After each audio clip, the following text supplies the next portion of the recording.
When I was a dashing young blade, a business consultant was someone who borrowed your watch to tell you the time. However, those days are long gone. Mentoring is an area that has received immense scrutiny and attention over the last few years. But finding good, experienced, well-connected mentors isn't easy. In fact, our next guest, Kevin R. Smith, the founder and CEO of Boom & Partners and author of the book Startup to Scale Up, has run his own business and finance consultancy firm for 26 years.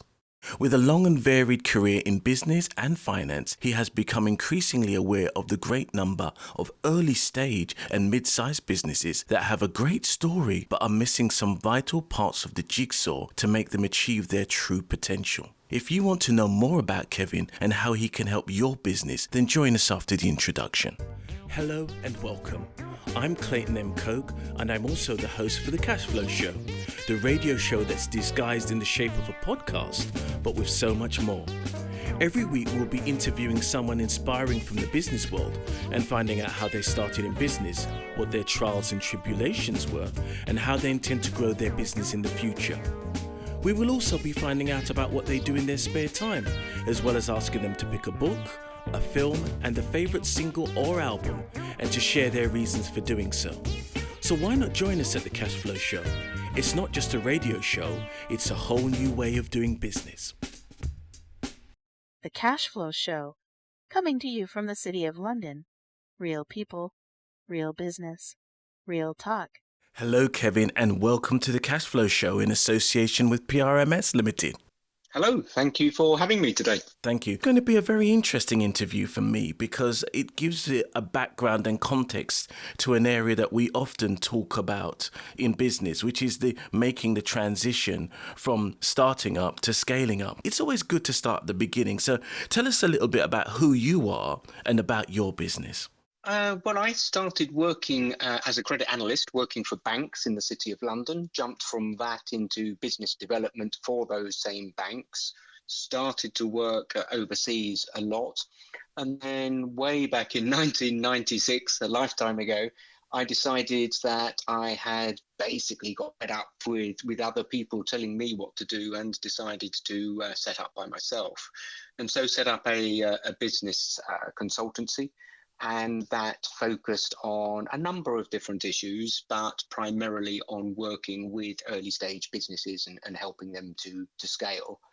And then if we scroll through the years, I spent 2 years seconded to the British government, working with trying to develop the financial service sector and the SME sector in the first 8 countries from Central Europe that joined the EU.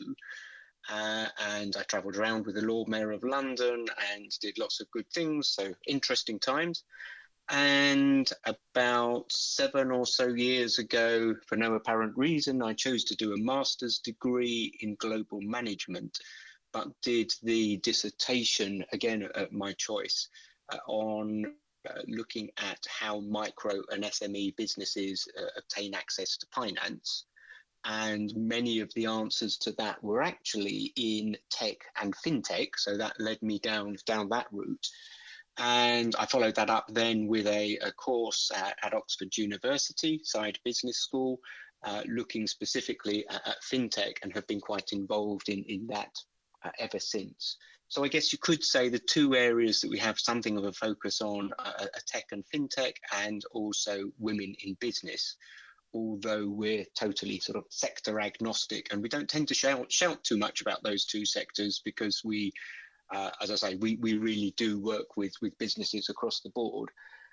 And after those events, I became a mentor for the UK's largest entrepreneur accelerator, so both a general mentor and a fintech mentor, and also a mentor for Prince's Trust, and a mentor and guest lecturer for Bayes Business School, which was until recently called Cass Business School and is part of City of London University. So one way or another, I get to see businesses in all different sort of shapes and forms coming at me from all sorts of different directions. I've also been writing a lot of published articles, chapters in books, 5 books now, and that all started way back in 1994. And speak at quite a lot of events and sit on panels and judge pitching events and all sorts of things. So one way or another, as I say, lots of interesting businesses come across or my view, and I just love seeing all these different great people coming up with great ideas, and I seem to have become a bit addicted, I think, to trying to help them to achieve their goals. Whether that's formally in a sort of commercial capacity with Boom and Partners, or as a mentor, or simply as sort of trying to help them and point them in the right direction. It's maybe that little bit of me giving something back and feeling that I might be doing some good in the world, maybe. Well, no, I think that's a very positive thing. In the business world, it always seemed to be that so many people just want to take.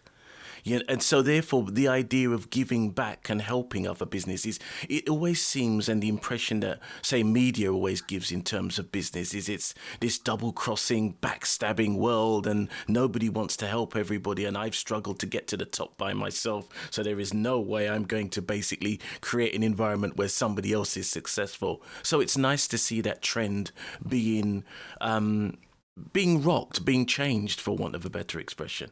Well, I always go out of my way to tell people to do the right thing for the right reasons.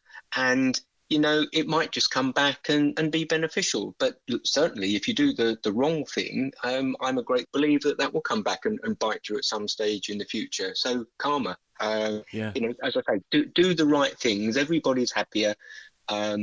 And it just has to be beneficial is my view of life, and I very much believe in building long-term relationships. So never after a sort of a quick grabbing of an advantage, but very much more sow a little seed, do a favor, and who knows where that might lead in the future, either directly or indirectly. Yes, I think that's one of the problems that I have. I've got certain issues in terms of that. There are too many people who are out for short-term gain.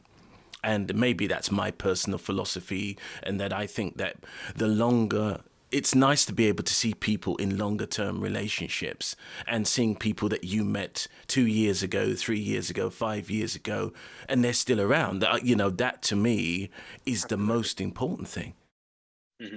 And I'm sure it must reflect on your thinking as well. Obviously, when you mentor somebody and you provide that level of support, you don't do it for the sake of doing it. You're doing it because you want to see them flourish.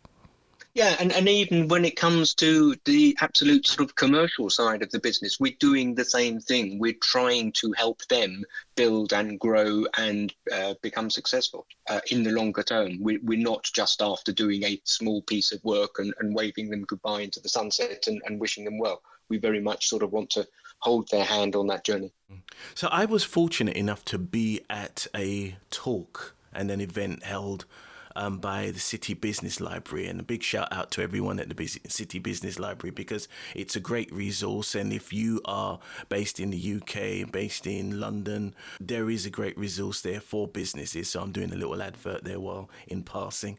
And one of the things that I found at your talk were you gave some figures, and I don't know if you remember them off the top of your head, but the longevity for businesses was really sort of quite bleak in terms of how many businesses started, how many businesses folded over 1 year, 5 year, 10-year periods. Do you remember any of those figures?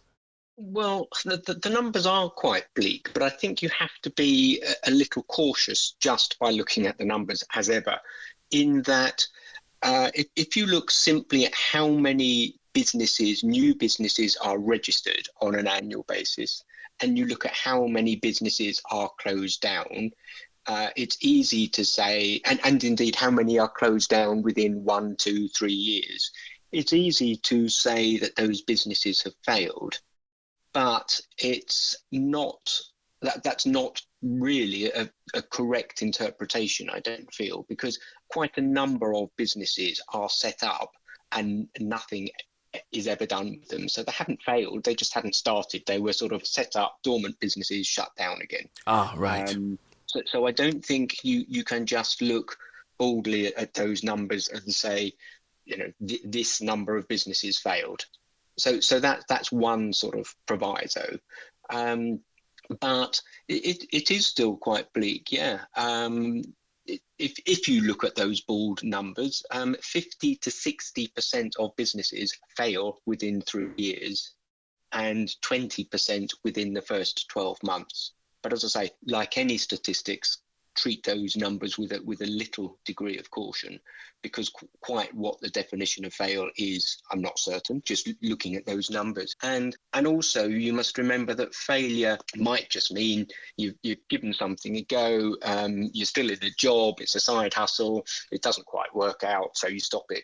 But other of those failures can be catastrophic. You can have mortgaged the house, you can have left your job, you can have taken a huge gamble and then it not work out. And the ramifications of that is really quite different to those that fail in a sort of a smaller, more gentle way. Also, it's worth, I think, taking a look at the reasons. If you look into the reason for why businesses fail, typically it is because they haven't investigated their market properly. They haven't done the proper research into what it is they think they're going to do. And that sort of is an integral part of they have then failed to produce a proper business plan with realistic assumptions. It's all too easy for founders to get carried away and thinking, hey, this is going to be fantastic and everybody will want this and I'll sell 5 million of them and blah, blah. And it's just not how life is. There's no getting away again from the fact that setting up your own business and scaling is tough. It's great fun, but, it isn't going to be easy for the vast majority of people. So you need to be realistic and you need to make sure that actually what you're trying to do, people do want. So that takes research and producing a proper business plan. And then, of course, the other obvious thing is not enough funding, but that's a whole topic in itself.